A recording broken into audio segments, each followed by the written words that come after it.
Joe, welcome back. Nice to be back. Yeah, it's been a minute. Has been a while. Businesses fail all the time. Someone listening is on the verge.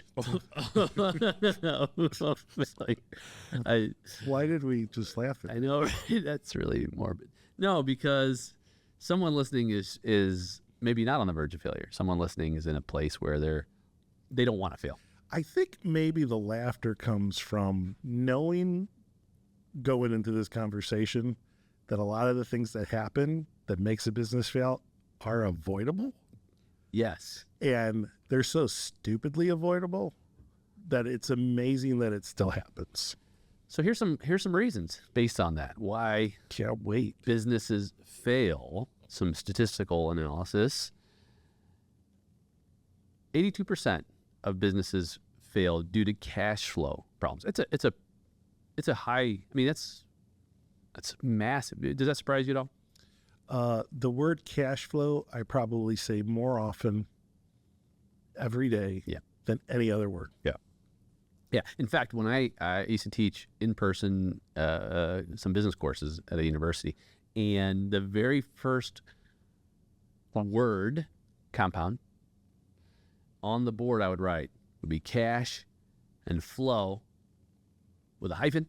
That is the most important word you're ever going to learn. Yeah. In your journey of business, because of blood flow. It's the blood flow that carries all the nutrients of resources through your organization. So it's no surprise. Are we going to stick with that one, or are we going Well, I want to tell you about the other throw up a few of them?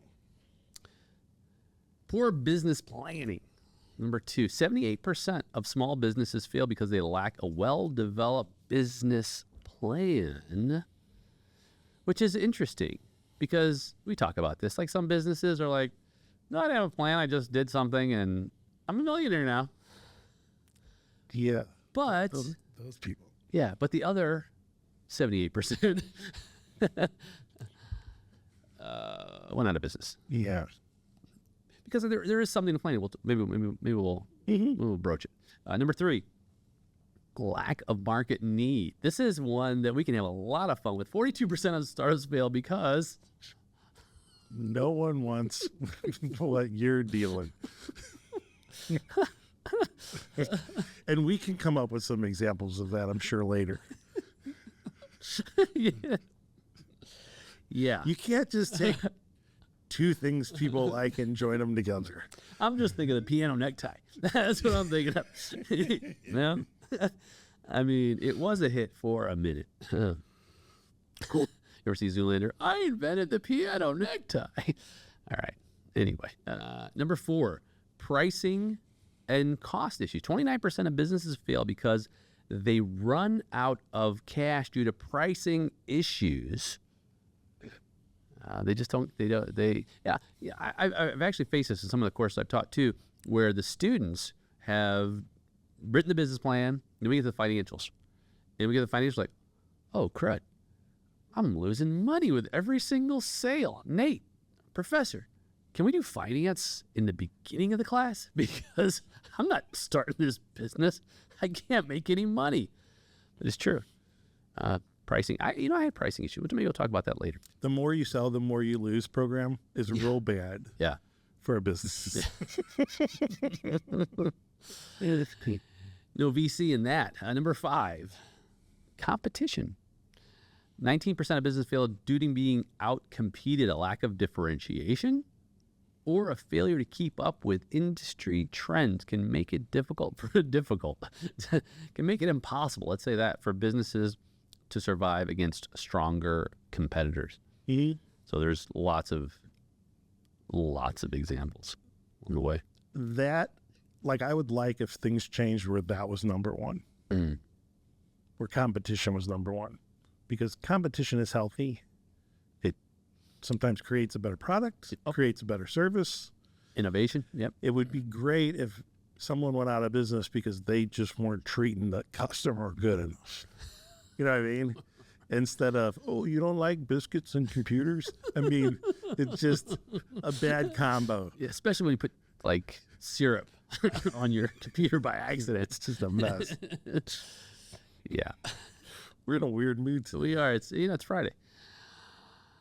Team issues. Oh, by the way, thanks for being at the new studio. It's awesome. I'm loving it. Yeah. It's so we're nice. getting it together. Pretty soon we have more cameras here. We're gonna light it up. Team issues. The next one, number 7. Team issues. 23% of startups fail. I'm surprised the number's that low.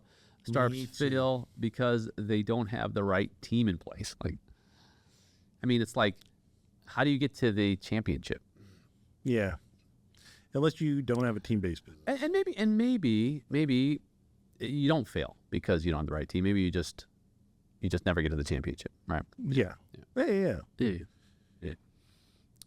And then marketing problems, number 8, 14% of businesses fail due to poor marketing. Even with a great product, if the target audience isn't aware of it, doesn't understand its value, the business will struggle to gain traction. This is an interesting one. That's interesting because I wonder what that number would have been prior to all the social media stuff. Yeah. Where, you can literally grab your phone and just start marketing your business.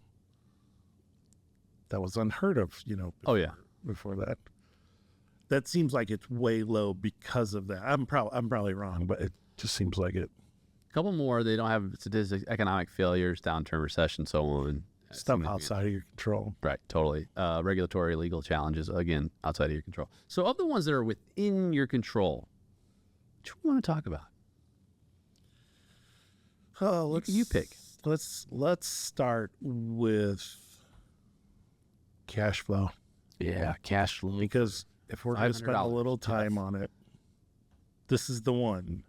Because this is the information that if people can get the concept of this down and they can understand the differences of cash flow and profitability, they're going to have a much stronger company much earlier on. Yeah. We've both seen it. Yeah. We live in a financing world. So you borrow. The problem is your company is going to have a finite amount of time and money it can keep borrowing against until it's eaten up, right? Yeah. So let's talk about inventory. So I often see inventory laying around and it's explained that, hey, this inventory is just a savings account. Because it's cheaper to produce all this inventory now than it will be a year from now. And I'm like, okay, there's one way to look at it. But what if you didn't produce it at all, right? And you kept the cash that you did and you put it elsewhere, somewhere where you needed it. Because they're thinking about profitability. Cost me $1 today. And a year from now, I'll sell it for $2. It's great profitability. The problem is between the time you make it in that 1 year, the lights have to stay on, people have to get paid, rent is due, right? Machine leases, everything.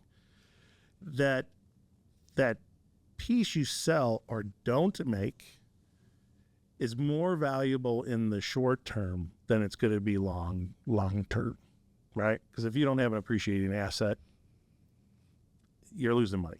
And those assets are not appreciating. No. In fact, you can make an argument that inventory may be worthless in a year because of it could be, yes. changes. And inventory turnover. That's how you get ahead. This is one of the reasons why Costco got ahead of Sam's, is because they had faster inventory turnover, 9x, I think it was. It's pretty much insane. And those who don't even have to carry inventory, Apple, for many, many years, right? They were they still are. But the cash flow, just cash reserves because, hey, we don't even carry inventory. And then, of course, you've got just in time, which we, of course, you studied that extensively. TPS system, Kanban. It's not new. It still makes sense.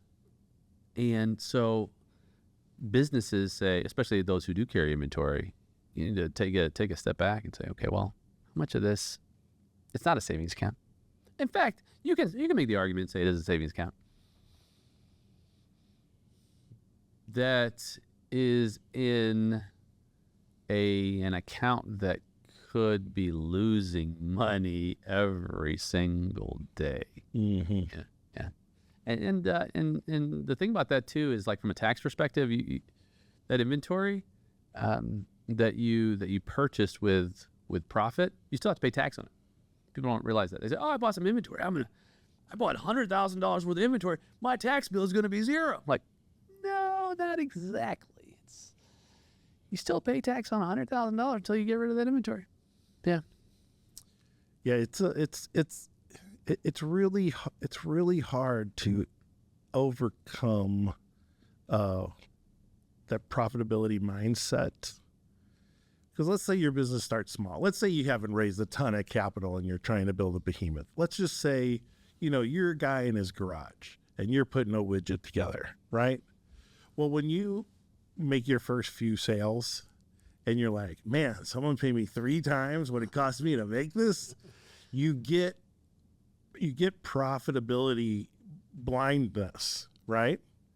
Because in the beginning, that's great when you're working with those little small amount of stuff, right? Like a lot of time I'll see small business owners that want to make their business, scale their businesses larger, and they have trouble doing it because they can't get out of the profitability mindset of, I buy my horse today and then I trade it for a more expensive horse a long time from now. And they don't think about putting cash in their bank account.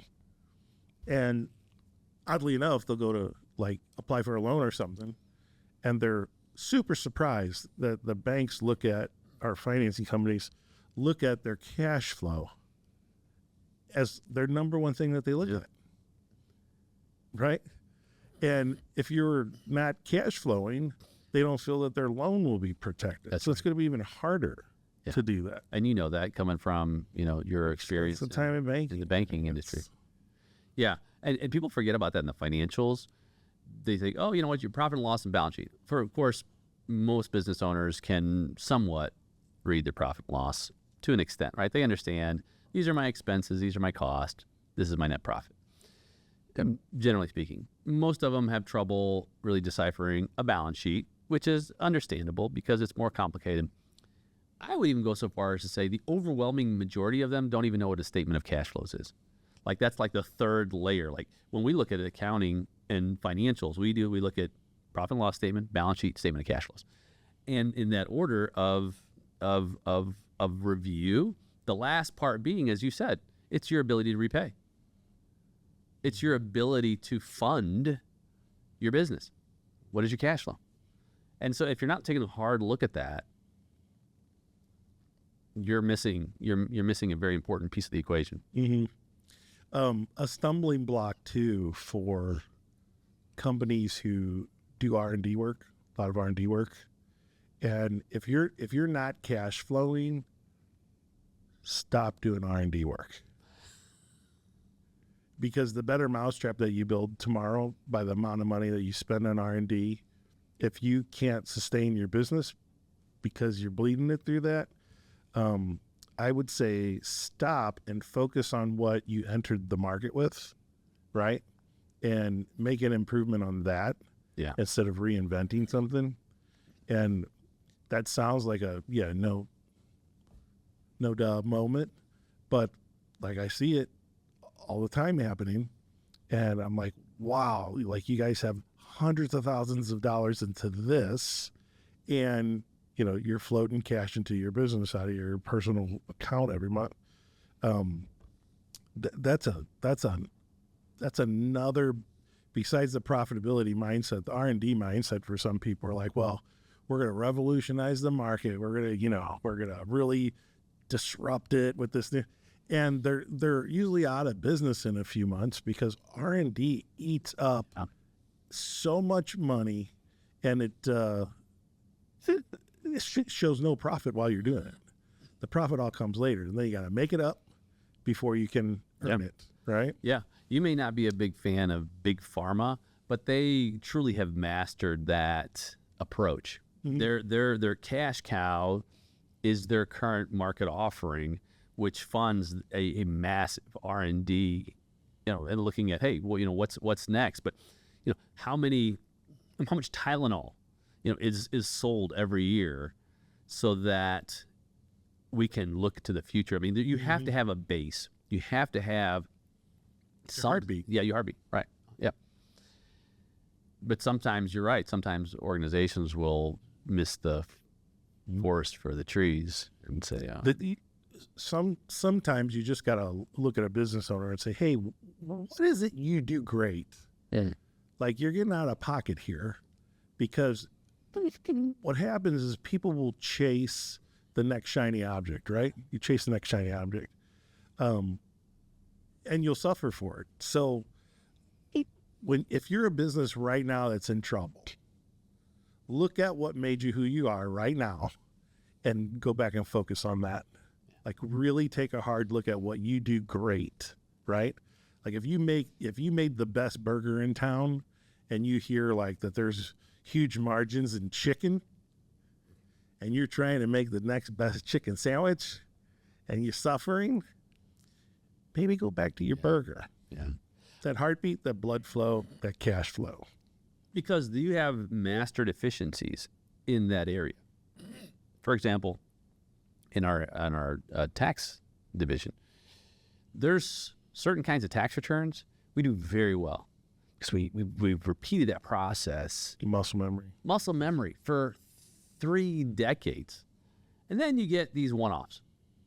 And I've actually had accountants who I've said, hey, you want to do this return? Like, no, I'm not doing that return. And at first I was like, did you just tell me you're not doing a return? Like, Nathan, I say this because I want to save you money. Because the time it's going to take me to do the R&D, because that's R&D, to research all of the law around this obscure return, you're better off just saying no. It's not in our wheelhouse. And but that's tough. It's tough to do as a business owner, because it defies the money-making logic. Yeah, because you're like, wait a minute, I'm supposed to be able to just, bring clients in and customers in, and everybody's going to love me because I can solve all their problems. But it can be very inefficient, and at the end of the day, it can drive you broke. It really can. And it's not. We're just not saying this. I mean, this is the data to support it. We see it. We have to learn to say no. We have to learn to, number one, know our numbers. Really, that's the number one. Know your numbers. If you don't know your numbers, know someone who can tell you what your numbers are. Sure. That's super important. Yeah, interpret it.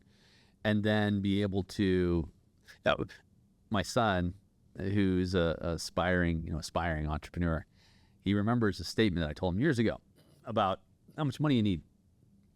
And of course, this is not scientific, but it's an illustration. He said, Dad, I know what you told me. He said, no matter how much money you think you need, double it and add half. Of course, the point is what? The point is you're always going to need extensively more money than you think you do to effectively run a business. Yeah. But because of this, because of the issue with cash flow.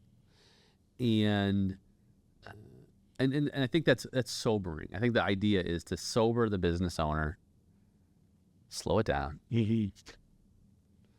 know that, and to know where your resources are going to have to come from in the future. And what does that mean? It means like, okay, well, if I can't get money from banks, if that line runs out, and it will eventually. Oh, it will. Yeah. If I don't stay focused on what my genius is and where my cash cows are, I'm gonna run into some trouble. Yeah. What? I always tell businesses, identity and avatar. Know yourself, know your customer, right? If you have an identity crisis, which is what businesses fall into, and I think it's because there's so much instantaneous feedback from, like our social medias and just you name it. People are bombarded with information.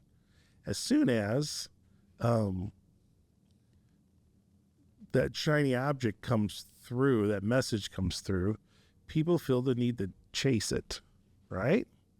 And always say, you know, really have a strong enough identity that if you wear white suits and you walk into a room full of blue suits, you're still comfortable in your white suit, Yeah. right? Because you got to know yourself and you got to know your customer. Yeah. Like, don't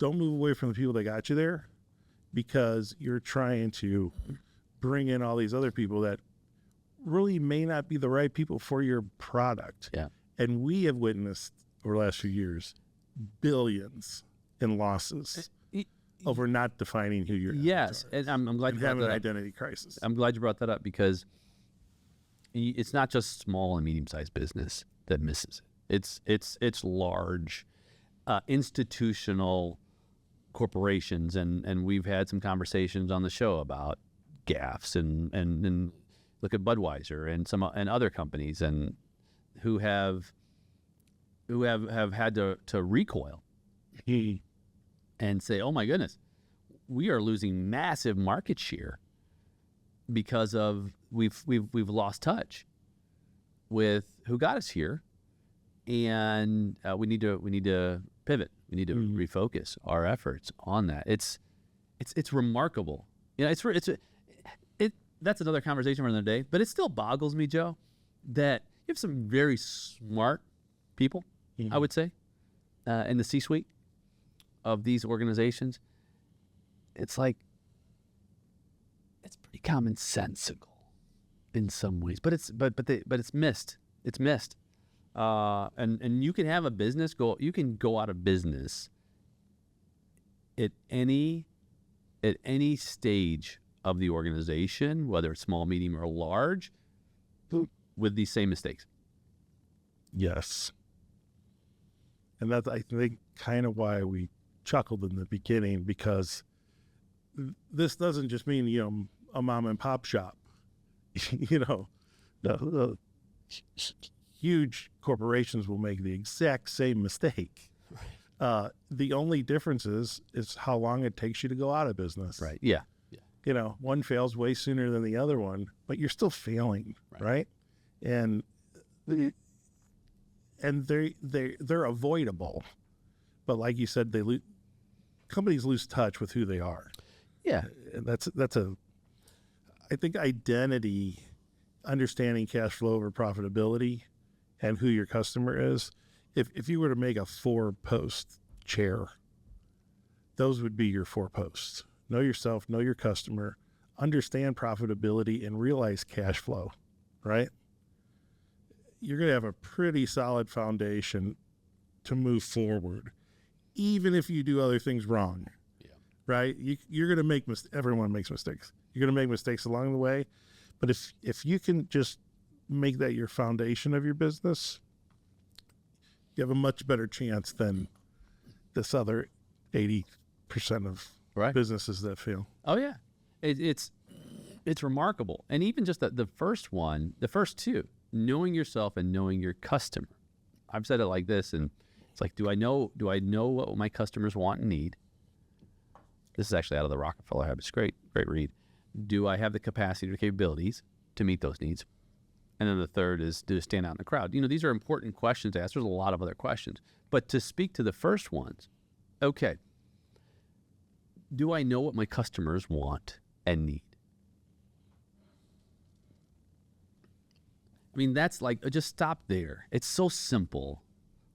However, we're chasing all kinds of,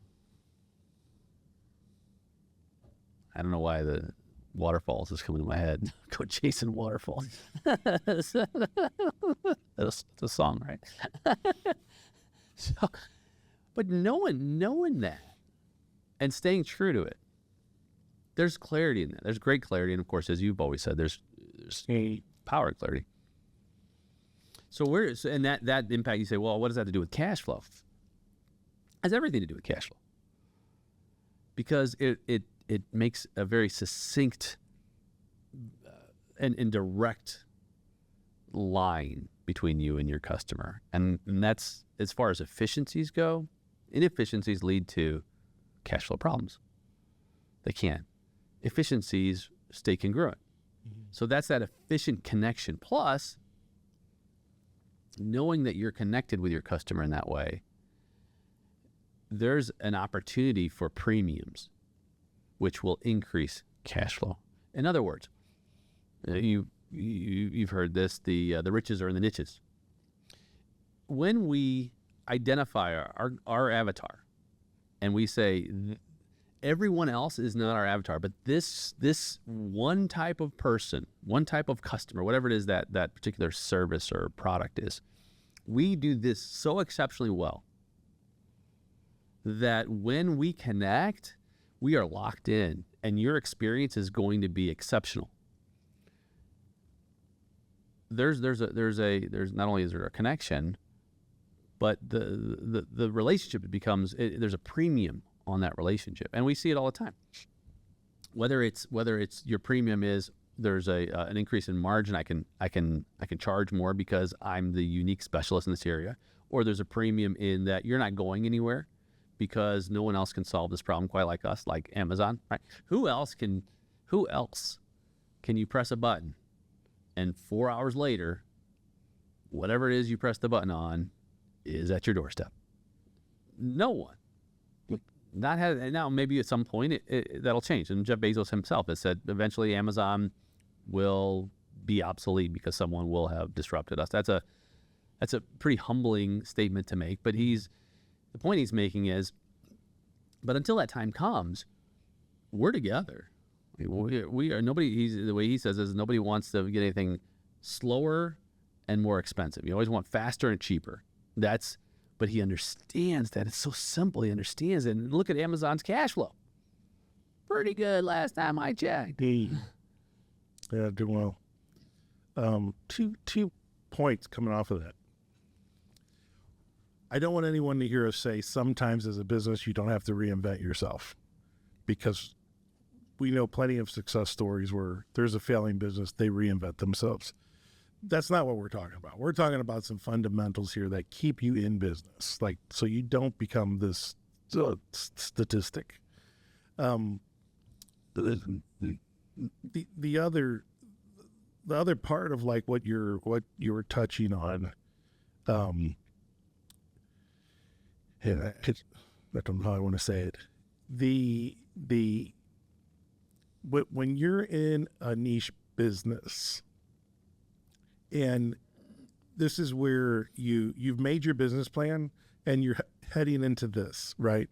And you're in it for a while and you're doing like, okay, here's what I would suggest. If you don't have someone in your own company that can do it, bring an analyst or somebody in that can tell you, hey, is this a viable niche? Is this going to run out? Is this a 12-month business? Like, I remember maybe the 90s where guys were having people donate their old jeans, and they were cutting the pants legs off and sewing a hem on them, and they were wearing them as a hat. It was, I believe it was called a hooch cap. Now, they made a ton of money. Believe it or not, that product wasn't so viable. Pretty soon, people were looking at themselves and going, I have a pant leg on my head. Right? Yeah, I mean, I don't need a few dozen of these. This one is statement enough.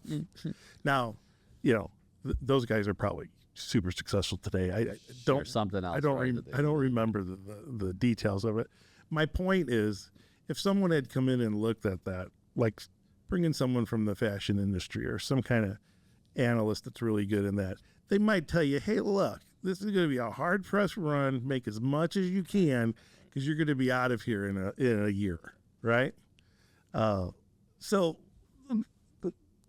make sure, when you're searching for whatever that, little nook is going to be for your business, that you understand if it has some viability or some ability to scale and grow. Yeah. I mean, I think of mood rings or rabbit's foot keychains. Pet rocks. Chia pets. Those are still around. Yeah, because the presidents are. I remember the. I'm not going to go there, but I've seen some pretty wild ones. Good point. Good point. And so, as you're talking about that, I'm thinking about these pathways, right? And that's it goes back to plan. In fact, any number of these statistics: poor business planning, lack of market need, pricing and cost issues, competition, product issues, team issues, etc. They all lead to poor cash flow. If any of them are firing, right? They're all really the cash flow. Probably why it's first is because it's a culmination of all of these different aspects of your business decisions. Yeah, can we talk about business planning? Because I think I'm going to say something contrary to what most people believe. Let's do it. What's the statistic on that one? That is 79% of small businesses fail because they lack a well-developed business plan, clear strategy, understanding of the market. So let's touch on the words well-developed, okay? So like everything, business plans have, they have a structure that's withholding to what position you're in right now as a business, right? So you're going to identify what it is you want to do, right? The specifics, divisions, blah, blah, blah. And then you're going to come up with a plan that gets you to those things. That's all the plan is, right? I think, and it's unfortunate, that people believe that this plan has to be, the Mona Lisa of, business plans. Right. And it really doesn't have to be overcomplicated. Your business plan can be put in a notebook, and as long as you refer to it and stay on course, identify what it is you want to do, come up with just a few strategies and tactics to do it, and run those strategies and tactics and see if you're accomplishing your goal. If not, it's okay to redo your business plan, to redo your focus to achieve those same goals. So like I've seen people stick to a business plan until it's literally killed them. Like it's put them out. Right. And then I've seen people with no business plan at all and they get nowhere. Right? So there's a super happy medium between what is my business plan and what does it have to look like. So if you were to look at Google's business plan for them to scale, right? And say your own business plan, there's going to be some similarities in structure, but they're going to be completely on different levels, right? The amount of people you have working in a company make a big difference to what your plan is. So I hate when people get like analysis paralysis when they're making a business plan. Just figure out where you want to be. Pick a number. Back into the business plan if you have to. Like I want to make $500,000 this year, right? Back yourself into it to see where you need to start, where you need to start going.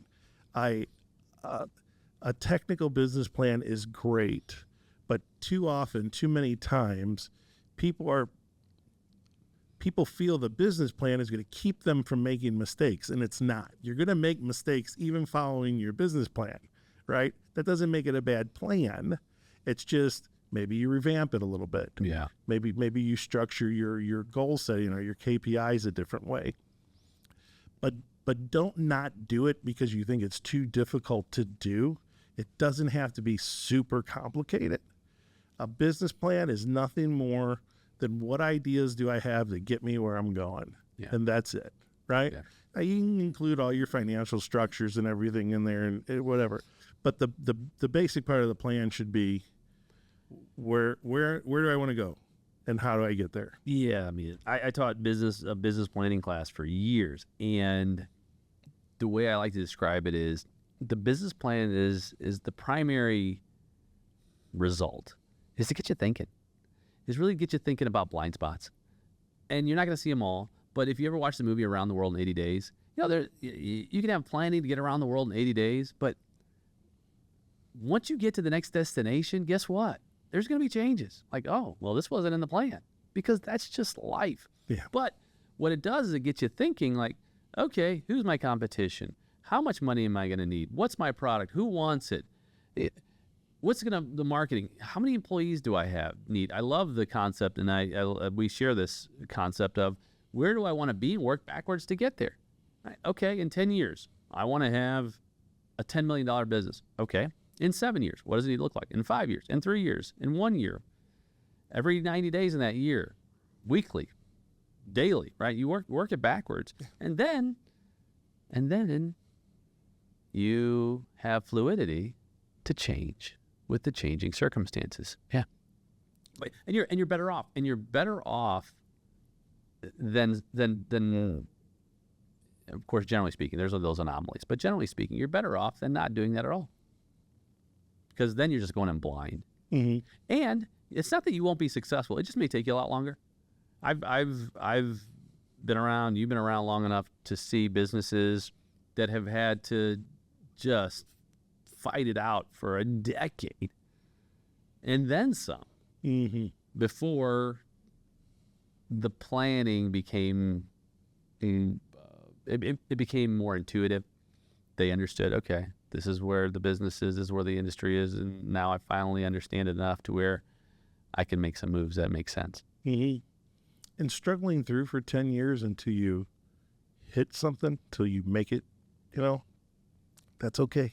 Mm-hmm. That's what business is. I mean, sometimes it's a struggle, but it's supported your life along the way, even if you're struggling. It's just so important to not get overwhelmed by some of these business-esque things that you don't do them. Yeah. You know what I mean? Like, get out a napkin at a good wing restaurant with your buddy and a pen and jot down a business plan if you have to. Because you'll be amazed at how it can start to grow and then how you can refine it, right? Yeah. So when we say business plan, I always kind of, because I know what the expectation is of business plans, what they should look like, the structure of them, how they're put together. Like, I hate to see businesses get afraid of them. Like, I don't know what I'm doing, if worse comes to worse, consult with somebody that can write a business plan for you or help you walk through your business plan. And, do that, keep it simple, grow as your business grows. And like you said, make it part of your quarterly thing that you're going to look at it again. You're going to analyze it again. Just make it part of your quarterly routine. Like, just put it in your business. I've had business plans so simple for some companies, I just memorized them. Mm-hmm. I didn't even bother to write them down because, like, we had such a fundamental thing we had to achieve. It's the same thing every day. We're still working towards this goal. We're still working towards this goal. And sure, you can plan way, way far out. Like, I would say, yes, plan as far out as you can, but don't get so focused on, a 20-year goal that you miss your 2-week goal. Right. You know what I mean? Yeah. So, or that you never set sail. Yeah. At all. I love a good business plan. Don't get me wrong. I love a good business plan. I've seen too many businesses not do them. And I'm like, why don't you have a plan? Oh, those are complicated, man. There's a lot of, I don't have the kind of people to put it. No, just write something down. You started a business because you wanted something. Yeah. Right. What is that? Where you wanted a vacation home or something? Start there and work backwards. That will help you develop your plan. And it's a great exercise also to test yourself and to check yourself, because you might work some of the planning process out and realize, you know what, I don't know if I really wanted this in the first place. Sometimes I find that there are those, including myself, who think they need to do something until they start doing it. Mm-hmm. And they're like, you know what? I don't know that I want to do this in the first place. Why? I don't even know why I'm still doing this. Because there was some programming, there was some aspect of it that you thought was important, but it didn't really fit into your ideal vision of what life could and should look like. And that could be time. For example, you may want to spend, and this is what I ask people when they start telling me, oh, I want to start this business. Well, I said, let's go work backwards. Let's work backwards on your life. Let's talk about what kind of life you want. Well, I'd love to work 3 days a week and spend more time with my family and take these vacations and this and that. I'm like, well, if you want like a $50 million business, you're going to have to work a little bit more. And you're probably going to miss some things. And that's just the way it is. Is that something that you're willing to give up? Well, not sure. Okay, maybe I want a $5 million. Now that I think about it. All right, that changes things. Yeah. But that's planning. That's what you're an talking important about. part of your plan, to realize that. So you're right. It doesn't necessarily have to be this magnum opus of a plan that's like, oh, look at how refined my plan is. Yes, it's going to be in the Smithsonian because it's the most brilliant unexecuted plan ever devised. Yeah, it's only as good as your execution anyway. Right. So, it's funny when I started my leather company and I was making all kinds of dog gear. I had this plan, and it was, because of my background, it was really detailed and down to the marketing and the slogan and my avatar. It was just so defined, and I could just see it in my head. And then I started doing the work, right? And I'm making it, and I'm sending them out, and I'm getting order after order after order after order. And here's one thing I noticed. The big, tough, male macho image that I had for this company, 85% of my customers were female.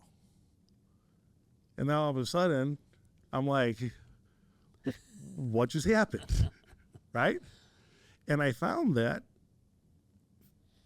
as much as guys like the tough look of it, women wanted the quality of the product for their baby dog, right?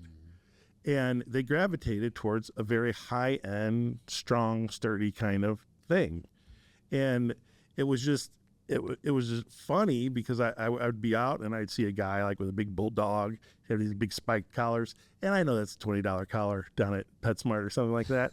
And then, I'd see some ladies there walking around with my collars on there, and they're, $80, $90 collars, and they just love them. They last for so long. They look great. High quality. And I had to go back to my business plan and go, okay, like all these T-shirts I ordered, they're all the wrong sizes. So I remember mine was like a big sheet. Yeah. Massive. So because this image I had, and early on I had like a couple football players and some professional hockey players, and I was like, oh, this is where I'm going. But they were like 10% of my business. You know what I mean? Yeah. So you can adjust the plan. But the nice thing is the plan got me started. It got me moving in a direction. Was it the right direction for my product? Apparently not. But what it did do was tell me, oh, so instead of me defining my avatar has defined who I am going to become. And like that was a huge awakening of like to keep open to where your product is going and who's using your product, because as much as you may want to define who it is you're selling it to, it's worth more to the people who want to buy it. Yeah. Instead of the people you're trying to force it on through marketing. Well, and we have time, I think, for one more, which leads us into and it bleeds into this idea of lack of market need, because it really is some of the things you're talking about. 42% of startups fail because there's no market need for their product or service. This highlights the importance of market research, ensuring that the business offers something that their customers generally want and need. In your case, it wasn't that there wasn't a market need; it was that the market need was much more weighted. Yeah, and it could be anything. I mean, because even the branding, even the name, can change who's attracted to your product. You might think, okay, the product is geared to this particular demographic, and you're like, oh, well, I called it this. Yeah, I missed that too. Yeah. I didn't realize that the name of my product was going to be more attractive to women who wore T-shirts that said it right Yeah. on the front of it Yeah. than it was the guys. They're like, I'm not wearing that. You know what I mean? It was just funny. So, what a It's all crazy thing it's- business is. I think it's all part of the experience we're on, the journey we're on, Yeah. as entrepreneurs, as business owners and professionals in these spaces, is to even approach it like, hey, I don't have all the answers what's going to happen in the future, and to have some level of flexibility in of ourselves to, as you said, talk about demand in different areas. We're not going to know until we get out there and start testing and discovering. Really, there's a lot of discovery in it. However, that said, it is really this part, this lack of market need part, is really a critical aspect of our business, because not only the beginning, but also market needs change. And we've seen this since the beginning. We just talked about Amazon, but there's lots of companies like Kodak, Woolworth. I say Xerox. I mean, they did pivot, but you used to Xerox things. You don't talk about Xeroxing things anymore. No one says that. No one says that anymore. Because market needs change. And we have to adapt as well. I mean, in 2019, there was some company that made latex gloves and masks. And they're like, man, we're never going to sell all this stuff. What's anyone going to need all of these gloves and masks for? There's so much competition out there. And then there's a little market change, right? And it can be fortuitous or, detrimental to what you're doing. But fluidity kind of became like a key word in business after there was a lot of globalization with the internet and being able to buy things wherever. And it's one of those words that it's not just like a passive word that's going to be used in business. It really is exactly what you need to do. As you do have to stay fluid even within your own product, right? Mm-hmm. Because if the market changes, you may have the same product, but your marketing has to change, right? Yeah. So being fluid is, I know it sounds like a coined term, but it really, really does describe what successful businesses do, and that's your employees. That could be your business plan, your marketing. If you're able to not be so rigid, I always say, structure in a company should be like structure in a bridge. It's strong enough to support the weight, but it's flexible enough not to break in the wind, right? That didn't sound great, but It's not breaking. you don't want it to break wind.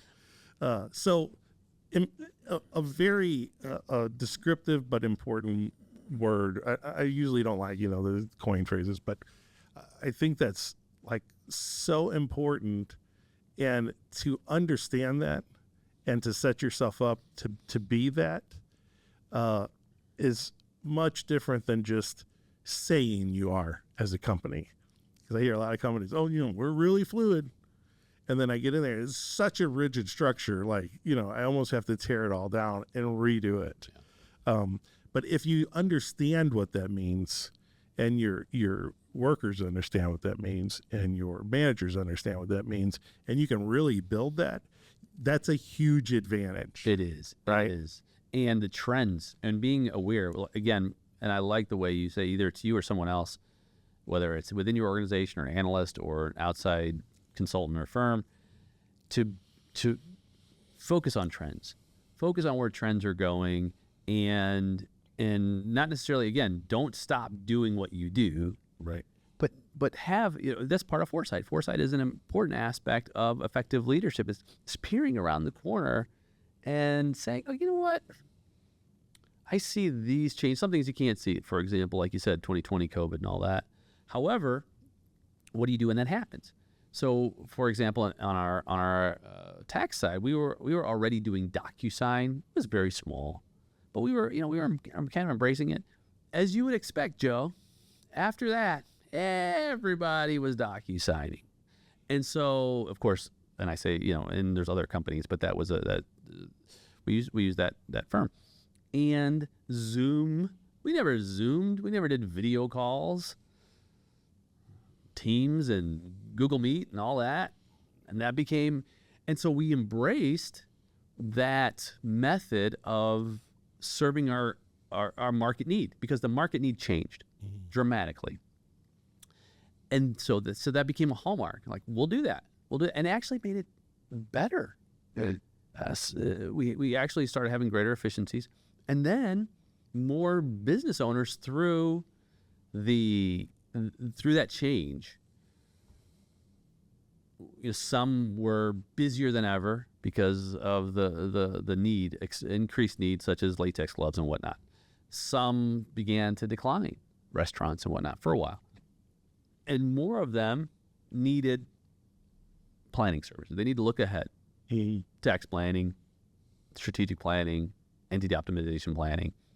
And so we began to focus more on that. And what's nice about some of that work, as you know, Joe, they're overlapping competencies. So you already have the competencies built in. And so you have your cash cow, you have your bread and butter, and now we offer value-added services. And those value-added services then create, again, more stickiness. And the cost is very low because you already have your infrastructure, you already have your fixed cost built in. So then you're able to service a greater need that complements your offering. What does that mean at the end of the day? More cash flow. But there's judiciousness with it. There's the right timing. There's also the right amount of market testing. We cannot state enough that you have to make sure that you've tested any type of change in a way that's meaningful and representative and that can be duplicated and scaled in an efficient way. Because you can lose your shirt. Yeah, absolutely. By not. Yeah. So if you survived the whole COVID thing as a business, first of all, congratulations. Yeah. Because that was not easy. That was a tough time. But if you did, and I don't have a statistic on it, but I'm guessing it's from one of two reasons. One, you were making lots of cash and you were able to just weather the storm, right? Your cash kept you up until, you could start making money again and the markets open back up again. Or you were very fluid. You looked at something that was trending and you got ahead of your competition on it, right? So I think we learned a lot. A horrible way to have to do it, but I think we learned a lot about what it takes to survive a market downturn of that magnitude. When have you seen anything like that in your lifetime, right? People talk about the stock market crashes and everything. This was a global catastrophe. Yes, and it taught us a lot. It taught us a lot about shipping. It taught us a lot about delivering packages, locally. When container ships were hanging out, away from the ports for months at a time. Like it taught us a lot of things. So, a good business looks back on that, right? And they say, "Man, what a catastrophe that was." If you're a new business, you look back at that, see what other businesses did, and imagine what could be worse. What aren't we planning for? Like what could be worse than this that we're not planning for? Now, I'm not saying you have to run out and change everything you're doing because you think, okay, there could be a